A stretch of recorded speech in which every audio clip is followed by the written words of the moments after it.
Assalamualaikum, saya Daniel Nawawi. Dan saya Patch Mono. Anda sedang menyaksikan OB TV. Patch, hari ini kita ada dua berita hangat. Dua kisah macam biasa. Betul, yang nak dikongsikan kepada netizen. Betul. Berita pertama adalah Kisah tentang apa? pertama mengenai seorang selebriti ni, Daniel. Dia ada lakukan sesuatu yang orang macam wow. Kisah kedua pula tentang kisah sedih sikit, Patch. Yang mana jiwa. kisah sedih ini mengisahkan tentang seorang bapa. Tapi betul, tak nak kongsi juga. Kita kongsi kejap lagi dalam OB TV. Jom kita layan. Baiklah, Patch, berita pertama ni adalah tentang public figure. Seorang public figure yang dirakam. Selebriti ini dirakam sewaktu beliau sedang solat. Alhamdulillah. Sedang mengerjakan rukun Islam. Solat di mana tu, Dan? Kenapa dia solat pun jadi wow? Okey, kita terus orang kata straight to the point lah. Okey. Orang selebriti tersebut bernama Fatah Amin. Yang mana video yang tular tu adalah video dia sedang solat di semasa syuting lah. Semasa sedang bekerja. So adalah beberapa orang kru yang merakam Fatah Amin solat. Inilah orang kata public figure yang patut kita contohi. Betul. Sebab jelas satu solat tu tiang agama. Betul. Memang wajib, memang kena buat. Betul. Kan, rukun Islam. Dan cakap pasal public figure ni, Dan, saya rasa macam it's a good thing lah. Sebab kita, kalau orang tu dia ada credibility sebagai seorang public figure, selebriti, maksudnya dia ada jumlah followers. Betul. Yang tengok dia, yang nak ikuti perkembangan dia. Betul. Jadi kalau benda baik yang ditunjukkan, alhamdulillah, benda-benda baiklah juga kita terima dan kita boleh ikut dan contohi. Tak silap saya, family Fatah Amin juga bukan orang Cansalang, betul tak, Patch? Maksudnya ada ilmu agama juga. Ya, betul. No wonder lah kita tengok dia dibesarkan dengan penuh, orang kata, tata susila, solat tak tinggal. Alhamdulillah. Betul. Bagus. Orang kata melentur buluh biar dari rebungnya, betul, Patch? Hebat. Untunglah Fazura. Yes. Untung Fazura dapat suami soleh. Orang kata isteri dah cantik macam tu, suami pula soleh. Keluarga bahagia, betul? Keluarga bahagia. Jadi kita betul, dijadikan iktibar. Benda ni dijadikan iktibar supaya tak adalah kita pandang artis ni semuanya yang tak elok je. Asal-asal gosip yang tak elok je, Patch. Betul. Benda yang baik kita contohi. Dan dengan itu juga kita nak menyeru semua untuk sama-sama melaksanakan kewajipan kita. Solat itu tiang agama. Betul tu, kawan-kawan. Okeylah, kita beralih ke kisah yang seterusnya, Daniel. Baiklah, Patch. What's next? Apakah yang kisah seterusnya itu? adalah pula kisah tentang seorang bapa. Ini seorang pakcik ni yang mana video tular di TikTok gara-gara pakcik ni meminta duit untuk membeli air. Duit RM1 je, Patch. RM1 je, tak banyak pun. Tapi apa yang orang kata, apa yang menyayat hati tu? Menyayat hati seorang pakcik, Patch. Kita kalau ayah ni, kalau macam Patch lah dekat rumah, Patch pernah tak belanja ahli keluarga? Mustahil lah, tipu lah kalau cakap tak pernah. Betul. Dan saya suka berkongsi rezeki lebih-lebih dalam bentuk makanan. Kadang-kadang kalau balik rumah bawa makanan. Betul. Ataupun kalau kita ada masa lapang, kita bawa family kita pergi makan kat luar. Okey, faham. Sama lah macam saya juga. Saya pun ada mak, dan kalau apa-apa mak saya berdua je dengan mak. So kalau apa-apa yang mak saya perlukan, saya yang belanja dia. Kita, orang kata orang tua ni, inilah masanya kita nak membalas jasa mereka. Pengorbanan dan jasa diorang, kan? Betul. Tapi sebaliknya berlaku kepada pakcik tersebut, yang mana pakcik tersebut dia terpaksa meminta orang ramai duit untuk membeli keperluan beliau. Sebab dia kata dia tak nak menyusahkan anak-anak dia. Betul. Kan? Dia apa yang membuat orang kata meruntun jiwa tu, Patch, apabila saya tengok pakcik tersebut sampai mengalir air mata bercerita. Itu yang kita rasa kita sebagai anak, seorang anak, kita turut rasa pakcik tu macam mak ayah kita lah. Kita harap video ni dapat orang kata menyebarkan iktibar. Menyebarkan iktibar, menjadikan pengajaran kepada netizen dekat luar sana. Janganlah sampai kita biarkan ibu ayah kita macam tu. Betul. Sebab ibu bapa kita lah yang mendidik kita daripada kecil, Dan. Betul. Sampailah kita dah besar. So kita sekali lagi seru. Kita suka menyeru, Betul. So sekali lagi kita nak menyeru kepada semua orang supaya hargailah pengorbanan dan jasa ibu bapa anda, kerana mereka tiada pengganti. Okey, kita mulakan story pertama ni dengan tapi kan Nasha, skrip ni macam tak kenalah. Kita dah makin berumur. Kita muda lagi kan? Siapa yang buat story ni? Apalah. Tapi tak apalah. Kisah pertama ni kisah pasal hantaran. Kenapa kita pasal hantaran ni, Nasha? Itu kita cerita pasal hantaran ni sebab ada satu video ni dekat TikTok. I tengok ada satu wanita ni, seorang perempuan ni, dia kata dia dah simpan duit hantaran kahwin dengan suami, dengan boyfriend dia masa tu. Selama 7 tahun. Tahu-tahu boyfriend dia guna duit tu kahwin dengan perempuan lain. Amboi, kemana? Geram tak geram? Lama tu. Nasha 7 tahun je simpan Memang 7 tahun bukan sekejap ya. Tapi video ni sebenarnya sedih ke tak sedih? Gila tak sedih. Gila tak sedih sebab dalam video tu perempuan ni terisak-isak menangis. Sampai tak ada selera nak makan katanya. Tak ada selera nak makan. Betul lah tu. Dia dikelilingi oleh kawan yang nak bagi support lah. Macam walaupun tak selera nak makan, dia tetap belikan makanan favourite dia. Itulah Nasha memang kejam sungguh boyfriend ni. Sebab tu I cakap kat you Nasha, duit boyfriend you memang duit you. Duit you. Oh, duit boyfriend pun duit kita juga. Ya, boyfriend ke suami ke memang duit you. Bukan, ingatkan kalau dah kahwin je yang duit suami duit kita. Tak relevan dah sekarang. Kita okey semacam ni. Siapa yang salah? Sebab tu I tak bagi. Marah ni. Lagi takut lelaki nak datang dekat lepas ni kalau dah kata duit boyfriend pun duit perempuan juga. Betul. Habis. Tapi kan Nasha dalam komen tu adalah cakap yang macam kenapa percaya sangat. Tapi kan bagi I sendirilah, I rasa kalau kita tahu lelaki kita tak guna, kita nak ke simpan bersama duit? Betul tak? Lah, tapi yelah orang kata kalau together lama-lama ni, adalah yang tak kena. Ni sampai 7 tahun, inilah jadinya. Nasha tak ada experience. Marahlah. Marahlah kita.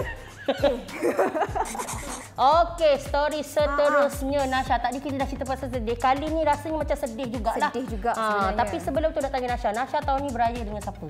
Alhamdulillah tahun ni I masih lagi boleh beraya dengan keluarga tercinta. Kalau you beraya dengan siapa? Macam I of course lah beraya dengan suami. Pertama kali beraya dengan suami. Tapi itulah Nasha sama juga. Feel dia lain dengan kita beraya dengan ibu bapa sendiri. Tetap sedih.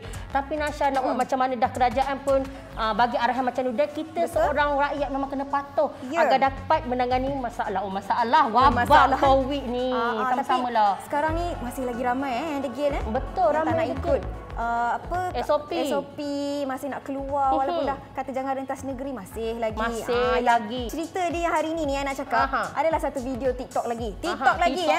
Suka kita tengok TikTok Kat dalam video TikTok ni ditunjukkan satu wanita ni masa hari raya hari tu dia sempat photoshoot. Tapi bukan photoshoot yang biasa-biasa. Photoshoot macam mana? Dia photoshoot dengan anak-anak dia bersama dengan gambar arwah suami dia. Wah, sedihnya pula dengar. Arwah suami dia punya gambar dalam frame. Dia pegang macam tu, lepas tu dia ambil gambar. Tapi masih lagi boleh bersenyum. Sebenarnya arwah suami dia ni dah meninggal 3 tahun yang lalu tau. Tapi masih lagi kuat untuk nak happy-happy dengan keluarga walaupun di hari raya. Betul tu Nasha, sebab apa yang lebih saya macam kagum, dia siap bawa baju arwah suami dia. Baju uniform Yes, betul. Arwah merupakan bekas tentera. Jadi dia ada uniform tu sekali, dia sangkut, dia ambil gambar sekali macam tu. Betul. Tapi Nasha, sebalik senyuman dia, kita tak tahu di sebaliknya macam mana. Adakah sedih? Tapi apa-apa pun memang respect lah kakak ni. Masih mampu senyum depan anak-anak. Baik anak nak sambut raya ni tak tunjuk kehibaan dalam hati dia. Siapa tahu nak kehilangan orang tersayang. Lebih-lebih lagi dia Aidilfitri ni memang teringat-ingat lah Nasha. Betul tak? Apa-apa pun kita doakan mereka sentiasa kuat dan Al-Fatihah untuk arwah. Okey Pika, berita yang pertama adalah tentang kes COVID-19. Yang mana macam kita cakap tadi, kes ni setiap hari menjadi bualan hangat rakyat Malaysia. Masih lagi sebab kes makin lama makin naik Pika. Kes naik tu baru-baru ni 6,000. Yes. 7,000. 7,000 lebih dah. 7,000 lebih dah. Aku terkenang masa awal-awal dulu, kita pernah capai sifar kes. Betul. Satu hari tak ada kes langsung Pika. Tapi kan Dan, yang ada satu kes baru-baru ni di Hospital Kedah, seorang pesakit kronik yang tak mempunyai harapan untuk sembuh tak ditempatkan di ICU. Bukan dia ke yang paling penting untuk duduk dekat ICU sebab dia kronik? Dah sebab kes makin tinggi, katil makin penuh Dan. Sebab kita memang sebelum ni lah, sebelum COVID pun, kita memang dah ada penyakit yang sedia. Adalah pesakit yang dah memang dalam tu. Macam penyakit-penyakit kronik yang macam kencing manis, sakit jantung dan sebagainya. Bila contohlah awak kena COVID, awak contohlah awak macam ICU kan, tapi katil penuh. Takkanlah kita nak keluarkan pesakit kronik tu keluar dan masukkan awak. Sebab tu lah awak kena duduk kat rumah Dan. Saya faham kenapa kita ni kena patuh SOP supaya tahun depan kita dapat tinggalkan dah COVID ni. Dah 2 tahun Pika, takkan nak jadi tahun ketiga pula kita bersama COVID. Takkanlah PKP sampai ke PKP 5. Takkanlah kita kena duduk kat rumah sampai umur saya 50 tahun. Dah tiba rasa marah ni. Rasa marah. Sebab ramai sangat orang tak patuh SOP ni. Betul tak? Betul. Sabarlah, nanti kita shopping lah tahun depan. Shopping apa kaitan? Tapi apa-apa pun kita nak nasihatkan orang kat luar sana agar semua patuh SOP, amalkan penjarakan, jangan keluar kat rumah, ikut. Itulah supaya tahun depan kita boleh shopping. Tahun ni jangan shopping lagi. Jangan keluar shopping tu, duduk rumah. Jangan keluar sekarang, jangan ikut Dan. Duduk rumah. Untuk story yang kedua ni Pika, izinkanlah saya nak koyakkan baju awak. Awak ni gangster pula. Nanti apa kata orang dah koyak bagi saya. Tapi kan koyak-koyak ni macam pernah dengar lah. Koyak-koyak.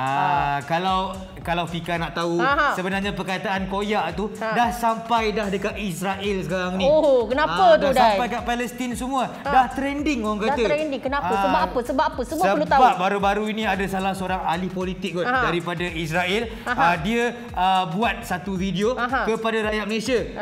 Koyak to you too katanya. Maknanya memang dia dah sampai lah. Orang cakap dia koyak, dia pun balas balik. Koyak to you too. Konon-kononnya kita koyak lah. Kita biasa je. Kita maintain. Kita strong. Kita relax sebab macam apa nak pergi shopping tadi. Betul. Bukan apa. Kalau bab orang kata pasal dekat laman sosial, orang kata orang kata banyak orang kata. Awak ke orang yang kata? Orang yang kata, saya cuma quote kan. Kata-kata orang dekat media ni orang kata lagi social media Malaysia ni kalau kecil-kecil makcik-makcik bawang troopers ni semua power. Power ya? Memang power. Kita memang kalau Malaysia lah champion nombor 1 bawang troopers. Tapi pada 21 Mei hari itu Israel dan Gaza telah mengumumkan gencatan senjata untuk menamatkan pertempuran tersebut. Menurut kenyataan pejabat Perdana Menteri Israel, menerima cadangan ini atas inisiatif Mesir bagi gencatan senjata tanpa syarat. Tapi Vika, saya dengar pula tak sampai 24 jam dah mula balik perang tu. Betul tu Dan. Di Twitter viral beberapa video yang menunjukkan bahawa tentera Israel ni bomkan kat tempat kata jalan nak ke Masjid Al-Aqsa tu. Diorang tengah berarak beramai-ramai, tiba-tiba kenalah balik bom pemedih tu. Memang sakit hati lah tengok. Tapi sebelum tu dah ramai jugalah netizen yang macam rasa betul ke perjanjian dia orang ni terbatal ke? Apa awak rasa? Ada juga netizen, kalau pendapat saya sendiri terbatal lah kalau dah mula berperang balik. Betul tu. Tapi apa-apa pun kita doakan yang terbaik buat Palestin dan semoga kemenangan berpihak pada mereka. Amin ya rabbal alamin. Okey, sekian saja BTV untuk kali ini. Untuk membaca artikel-artikel menarik, jangan lupa layari www.obulan.com. Betul, untuk tonton video-video yang best pula korang boleh subscribe YouTube Bulan Official kerana subscribe itu percuma. Tapi sebelum tu Dan, kita nak ingatkan lagi sekali, OBTV akan bersiaran setiap hari Jumaat, Sabtu dan Ahad pada jam 7.55 malam hanya di TV9. Ya, saya Syafiqah Suhaimi. Saya Daniel Nawawi. Sampai berjumpa lagi. Bye. Bye. Assalamualaikum. Salam. Wanita saya action tuan tak suruh saya cakap.